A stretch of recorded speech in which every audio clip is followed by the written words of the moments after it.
Je reviens sur Radio Notre-Dame. Je suis assez énervé quand j'entends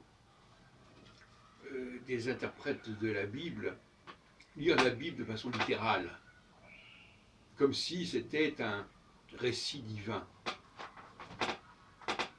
Jusqu'à preuve du contraire, la Bible est faite par les hommes, pour les hommes, et elle est inventée par eux, et elle obéit à des objectifs politiques, en grande partie, et écologiques également.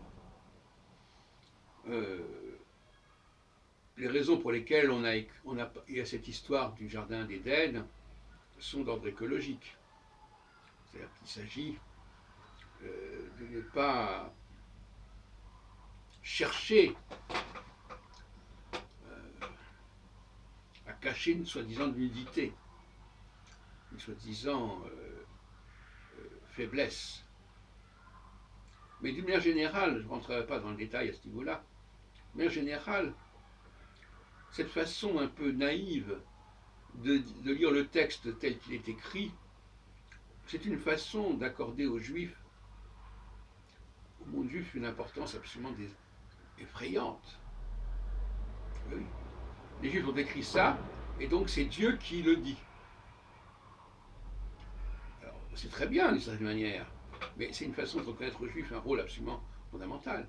Alors on essaye de découpler les Juifs de leur texte en disant que finalement, non, ce ne sont pas les Juifs qui ont écrit ça, c'est Dieu qui raconte ce qui s'est passé. Et les Juifs racontent ce qui s'est passé. On ne raconte jamais ce qui s'est passé. Il y a toujours un biais particulier pour raconter les choses. Il ne faut quand même pas être naïf à ce point-là.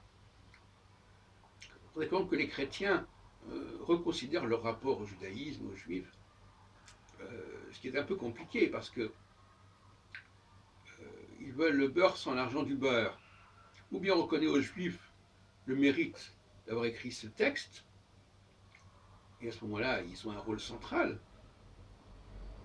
Parce que ce qui se produit, c'est que le rapport des chrétiens à la Bible est un rapport de profane, de quelqu'un qui observe les choses, qui reconnaît que c'est comme ça, et qui n'a aucune prise sur le texte. Et quand on a une attitude de cet ordre par rapport à un texte, c'est qu'on lui est étranger, qu'on lui est extérieur. Il faudrait l'assumer.